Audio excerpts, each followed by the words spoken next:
Làm phép chú đâu? Đi rồi đây. Làm sao vậy? Sai phép chú đâu?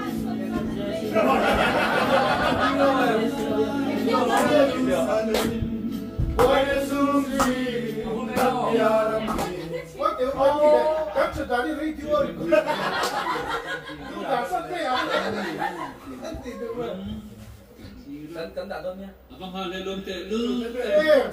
Suni min kuy moy lalpan buat. Moy. Zani na hian lalpan ita buat siya. Suko kuy moy chu lalpan ita min buat. Ready. Warm up. Warm up. Hey.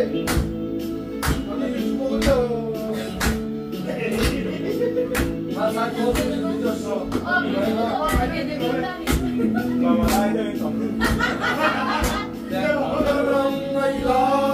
Jerusalem, boy sumsin nabiyaram ki, lungai yang vai retei fate, entol naram ki, sune sanreng omai long, ropui la enver ramani, mangai lalun neman kata, abwa sayram ki.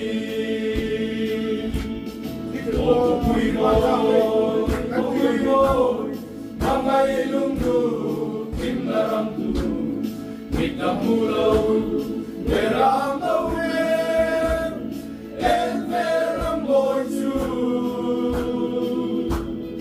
Rangkat sakwan, lai lenden, eko beram le, kimai loving, beram taulia, luka fakir.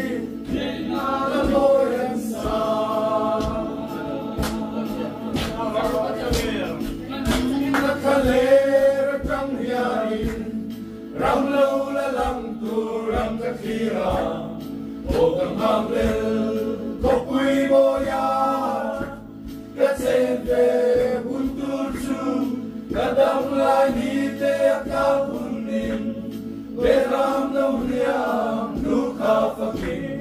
Bidang lamban nun kitsamin ya kasaan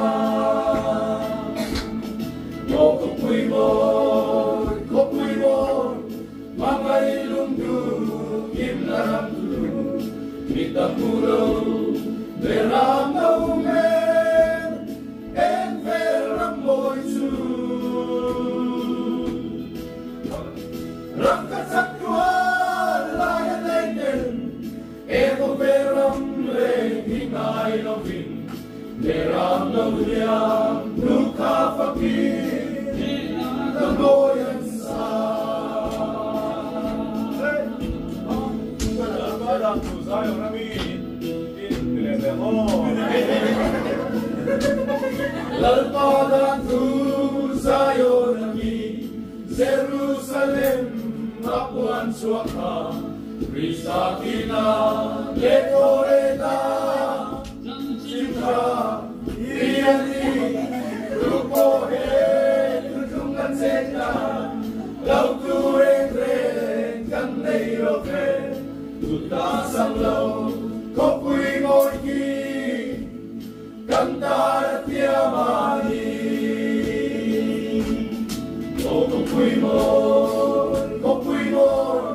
Mga ilungdu, kim naram tu, hitang pulau, beram naumen, en veram boy chu.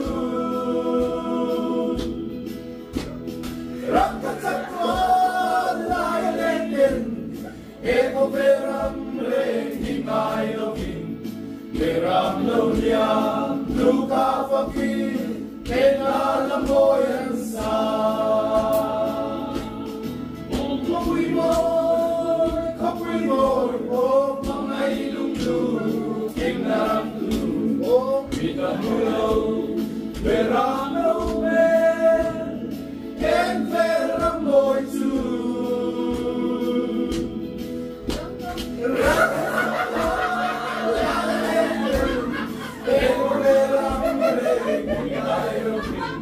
Keramulia luka pagi dalam moyan sa.